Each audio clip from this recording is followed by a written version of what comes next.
Irán advierte, alerta y denuncia 3 cosas. Advierte al mundo que el acuerdo nuclear será asesinado si Donald Trump logra su objetivo de extender por más años la prohibición que la ONU le impuso a Irán para que no compre armas. Alerta también de la conducta de Donald Trump de romper acuerdos e imponer sanciones. Y alerta también que esas sanciones no dejan luchar contra el coronavirus. Soy Roberto de la Madrid y desde aquí, desde una de las zonas con más guerras en la historia de la humanidad, detrás de la razón.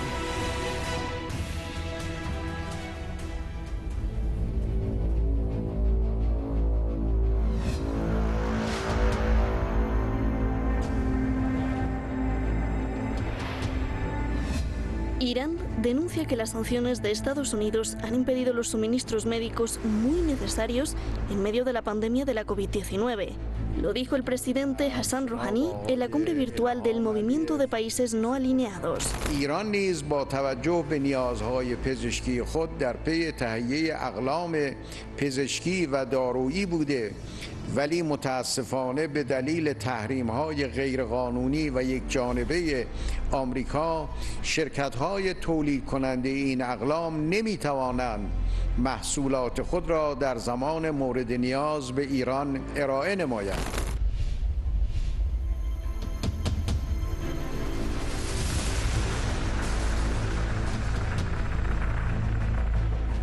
Donald Trump quiere que Irán no compre armas. Irán tiene impuesto el castigo por la ONU hasta octubre de este año. Trump quiere que no expire y continúe el embargo.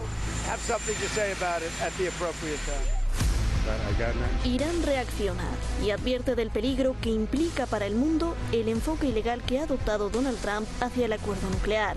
Lo abandona, desafía la resolución 2231 de la ONU y ahora quiere rehusarlo para su conveniencia, afirma el gobierno iraní. خب پاسخ جمهوری اسلامی ایران به این اقدام و این حرکت پاسخ مقتضی و به نظر بنده قاطعی خواهد بود.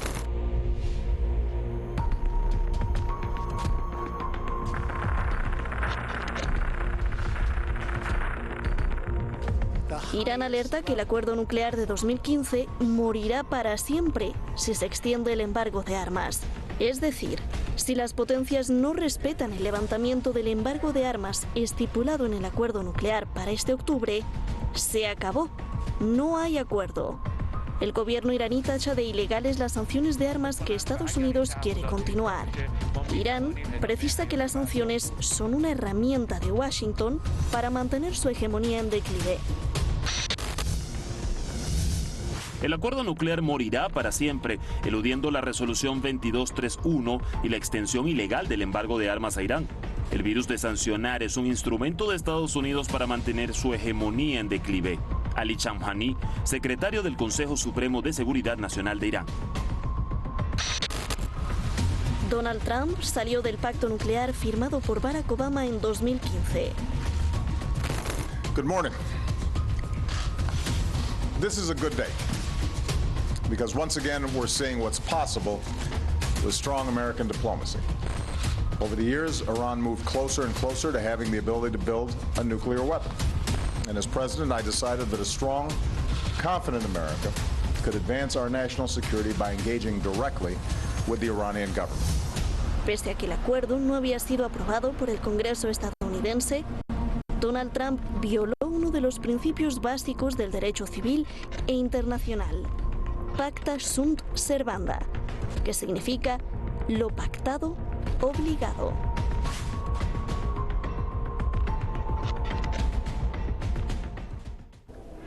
Pues ahí está el reporte. Muchísimas gracias a nuestros compañeros de Detrás de la Razón. Muchísimas gracias, como siempre, a usted. Siempre se lo estaré agradeciendo. Vamos directamente con nuestros invitados, que tenemos muchas preguntas allá en España.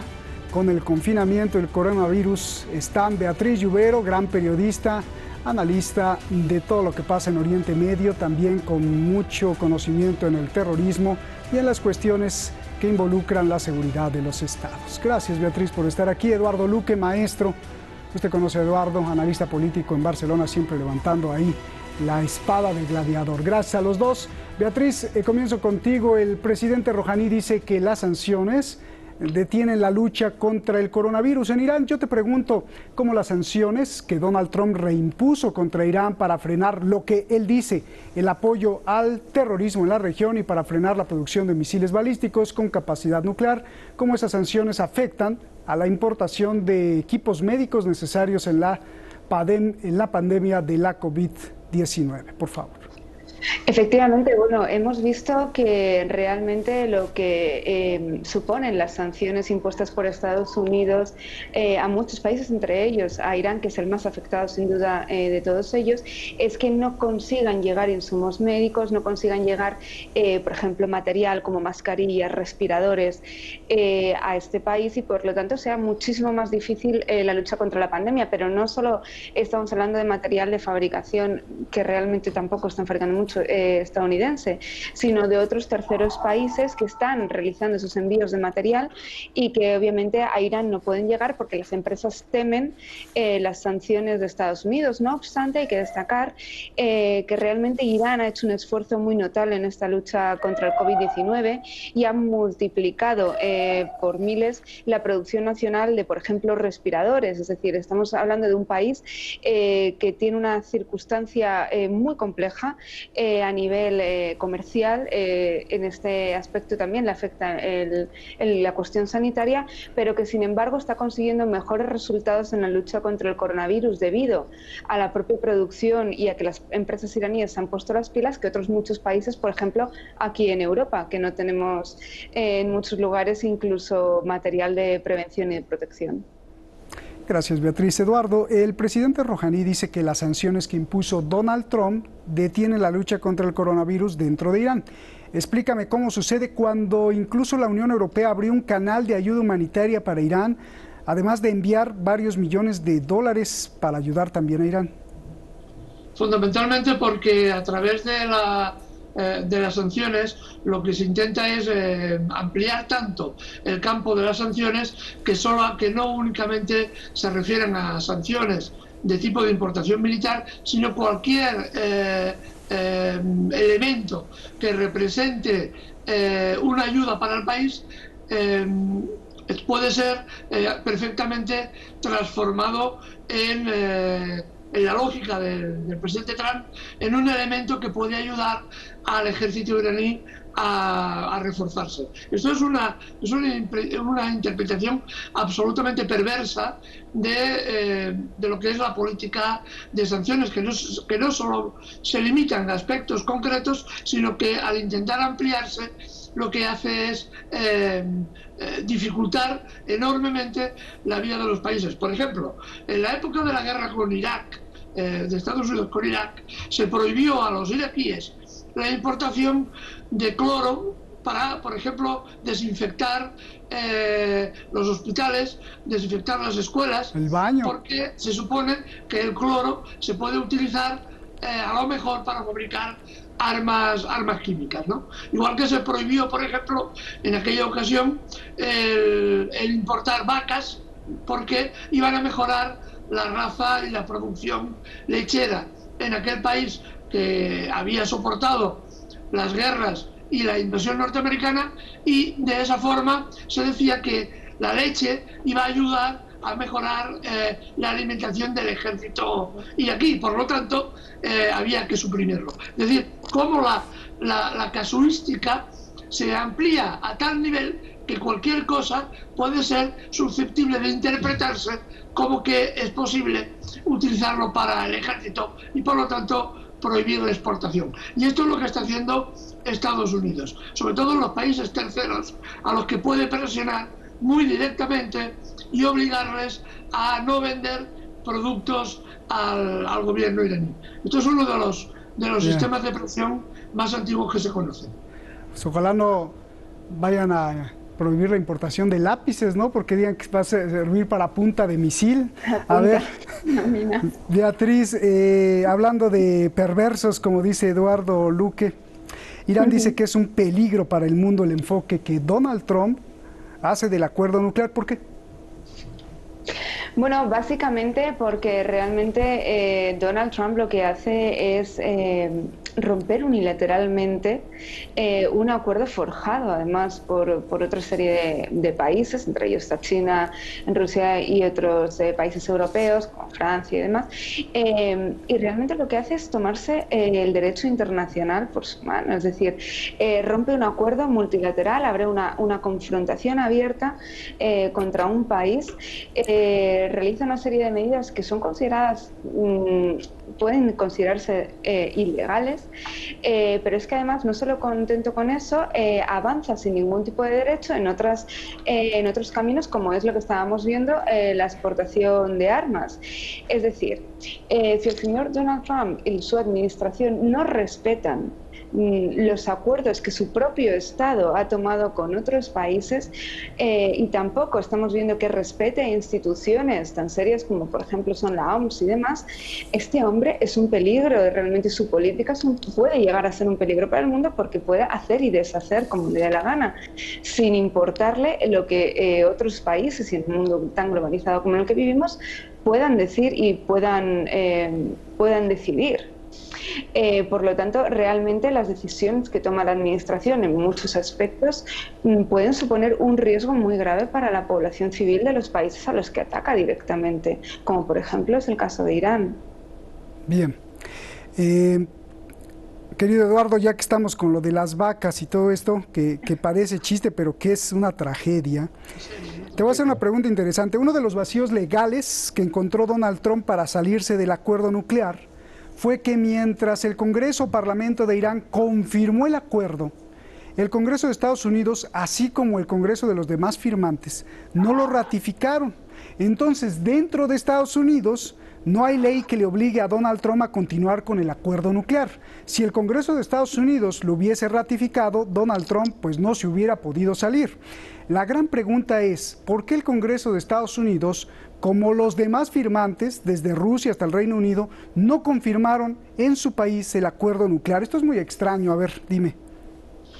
Es extraño y no lo es. A ver, hemos de pensar que se firmó al final del mandato del anterior presidente, del presidente Obama, muy ajustado de tiempo, y en ese sentido fue una de las excusas que se puso para la no ratificación por las cámaras legislativas, ¿no? Este fue uno de los métodos que se utilizaron, pero hay una perversión de fondo más, y es de que la política norteamericana, al margen de los presidentes, de quien haya estado en la presidencia, siempre ha tenido como enemigo al gobierno iraní y al pueblo iraní, fundamentalmente porque representaba un país importante dentro del Oriente Medio que ofrecía una fórmula para contrarrestar el poder de Israel.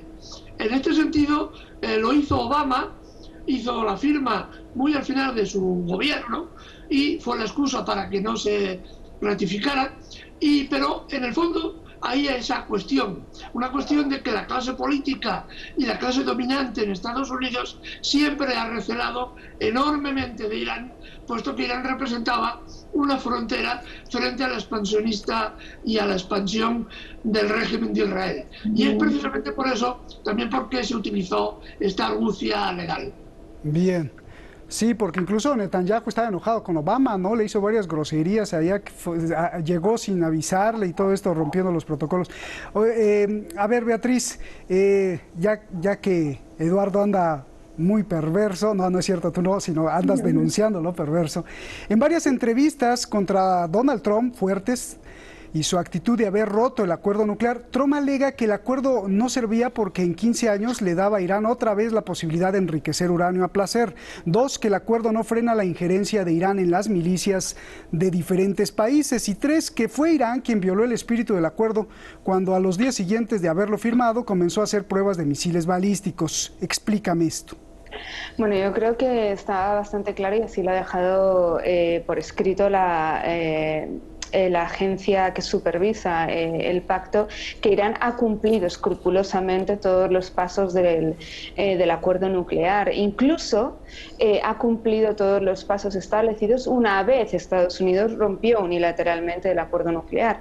Y eso es algo a lo que Donald Trump no puede negar y de hecho así lo ratifica la agencia y así lo ratifican los países firmantes dentro del pacto. Por lo tanto, realmente lo que Donald Trump está buscando es una serie de excusas para de alguna forma justificar que ha roto posiblemente uno de los mayores logros que se han conseguido en las últimas décadas en lo que a derecho internacional y en lo que a acuerdos internacionales se refiere, como era este pacto firmado por una administración demócrata, la cual lideraba Barack Obama. Es decir, Donald Trump de alguna forma lo que tenía muy marcado desde el inicio de su llegada a la administración era esa hoja de ruta que va muy en línea con la hoja de ruta marcada por Israel, y de hecho estamos viendo como incluso dentro de su propia administración el lobby israelí es muy importante y realmente una vez más, y así lo seguirá haciendo y lo va a hacer con el embargo de armas y lo va a hacer con las sanciones, es de alguna forma justificar y buscar pretextos para pues bueno, mostrar al mundo el por qué rompió ese pacto nuclear, pero realmente es que no hay motivos para haberlo hecho. Bien, oye Beatriz, ahí para cerrar este punto, aunque en la ley local de Estados Unidos no haya nada que obligue a Donald Trump a respetar el acuerdo nuclear, sí hay en el derecho internacional este principio que citábamos de pacta sunt servanda, que significa lo pactado obligado, o sea, ya está, ¿no? Explícame, entonces, ¿que la ley de un país está por debajo de las leyes de la ONU y de los acuerdos internacionales o cómo es? Vamos a ver.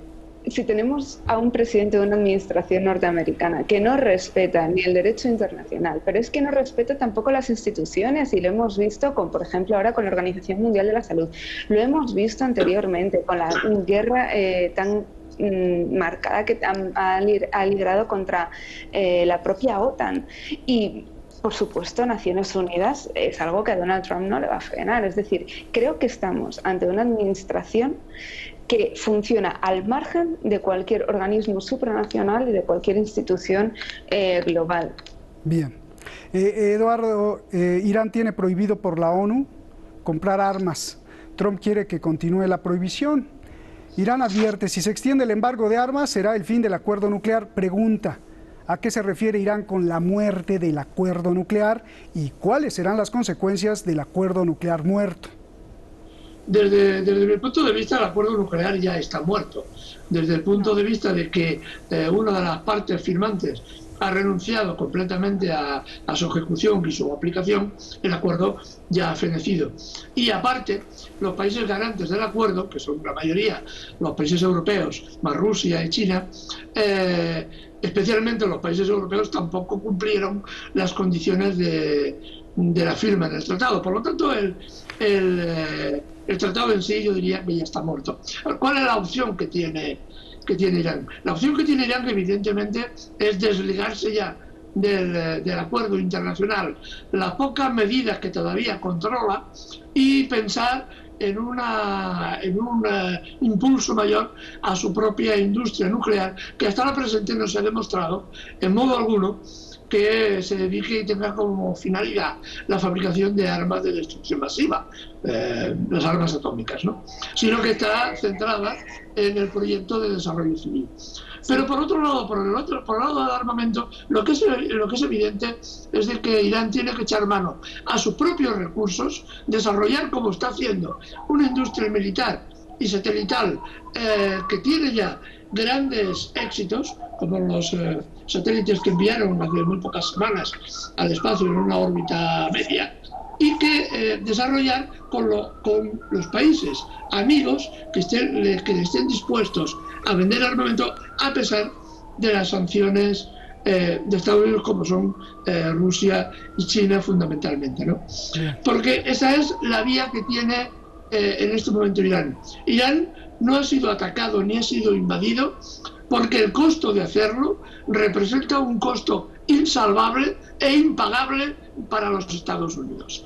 Y porque Irán, evidentemente, tiene capacidad de resistencia y capacidad de devolver gran parte de los golpes que recibiera. Esto es una evidencia. Si Estados Unidos viera una debilidad grande en la capacidad militar de Irán, con toda seguridad habría intentado ya la destrucción del país. Bien, a ver, Beatriz, pues ya Eduardo lo mató, pero tú dices que no. A ver si nos da tiempo a la réplica, porque no, ya tienes una opositora, Eduardo. Tú lo andas viendo vivito y coleando, como se dice en México. ¿Por qué?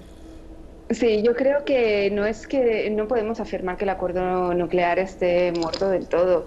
Es decir, mientras haya una serie de firmas, un poquito, es decir, Irán está realizando un ejercicio de diplomacia, yo creo que es ejemplar de cara a todo el mundo. Es decir, tanto ha mantenido, después de la salida unilateral de Estados Unidos del pacto, ha mantenido el acuerdo y ha cumplido escrupulosamente hasta los últimos meses con lo pactado, y de hecho los países europeos siguen en ese acuerdo. Ahora el tema está hasta qué punto los países europeos, China y Rusia, se van a dejar arrastrar por la administración de Donald Trump. Yo sí que he visto un atisbo de esperanza cuando el 30 de marzo los funcionarios europeos anunciaron el INSTED y de alguna forma encontraron un resquicio para saltarse las sanciones y de hecho abrir la vía comercial hacia Irán, que han enfocado sobre todo hacia material sanitario, ¿no? Pero de alguna forma esto es una manera de decirle a Estados Unidos no estamos de acuerdo contigo al 100%, y sin duda Europa, que en los últimos años ha mostrado un interés real en abrir esta vía comercial con Irán, tiene que dar un golpe sobre la mesa y mantener, sea como sea, ese acuerdo nuclear. Porque no podemos estar, Europa, el mundo no puede estar regido por una agenda de política exterior estadounidense. Pues no debería, pero a ver, pues si le puedes contestar a Beatriz, Eduardo, y para complementar, pues yo te digo, ¿qué tanto podrán hacer las potencias restantes frente a Donald Trump? Hablo de todos los signatarios. Si desde mayo de 2018, que se salió Donald Trump y reimpuso sanciones contra Irán, pues nadie pudo hacer nada, ni compensar el vacío, ni obligar a Donald Trump a regresar al acuerdo nuclear, ni comerciar con Irán, por favor. No, fundamentalmente, es decir, a pesar de las buenas intenciones, que ha habido algún resquicio, efectivamente, de intento por parte de la Unión Europea de abrir vía comercial con Irán, lo que se ha demostrado es la incapacidad de la Unión Europea de enfrentarse a Estados Unidos. Hemos de pensar que solamente la industria francesa, con la instalación de diversos proyectos que ya tenía decididos en Irán y otros que ya estaban en fase de realización, ha llegado a perder más de 2.000 millones de euros. Eso es la industria francesa. Y el gobierno francés no ha sido capaz ni defender su propia industria frente al agresivo señor Trump. El gran problema de esta situación es de que los europeos tienen muchísimo miedo, no son aliados de Estados Unidos, sino que son sus vasallos. Son prácticamente sus vasallos. Oye, Eduardo, pero por ejemplo, el representante de Total, y competencia, por cierto, de Repsol, el representante de Total diría, pues prefiero perder 2.000 millones de euros a que me corte mis ventas en Estados Unidos y pierdas 10.000. Sí, esta es la esencia también del planteamiento. Lo que ocurre es que el volumen, las cifras que se han perdido son un enorme problema para Francia, para Alemania y para incluso Reino Unido, que también tenía inversiones ya programadas en Irán también de un alto nivel. Este es el gran problema que tienen que plantearse las industrias cuando invierten en otros países que no pueden estar a expensas de lo que Washington ordene. Pero esto forma parte también de la incapacidad de los políticos europeos de presentar un frente unido y un frente opositor. Gracias, pues lo que resumes es que hay que tener pantalones, ¿no? Ser valientes. Gracias, Eduardo, un abrazo, Beatriz, gracias a los dos. Por cierto, cada vez que pasaba una ambulancia sentía que iba un enfermo de coronavirus, ¿verdad? Yo vivo al lado de un hospital, así que... Bien. Sí, gracias, abrazos, muchos saludos y cuídense, por favor. El coronavirus ha abierto pues nuevas grietas ya viejas y conocidas, pero ahora con más auge. En Sicilia, Italia, la mafia se apodera de la bondad y la compasión y por ende del poder. Ante la economía en picada, la falta de trabajo, la falta de dinero y la falta de alimentos, muchas mujeres, madres, familias están llamándole por teléfono sin saber o quizás sabiendo a los mafiosos. Alerta a la BBC. Y el mafioso llega y les da el alimento y los saca de apuros y les da de comer. Pero pues la mafia de Sicilia es muy inteligente, no lo hace porque son blancas palomas de la paz, sino para ir instaurando una alternativa de Estado, de un gobierno paralelo. Esto es viejo. Generar confianza entre la población y después, si me rascas la espalda, pues yo también te la rasco. Y si no, cuello. Esto es gravísimo porque no solo está pasando en Italia, quizá en su país ya esté pasando y desde hace tiempo. Alerta.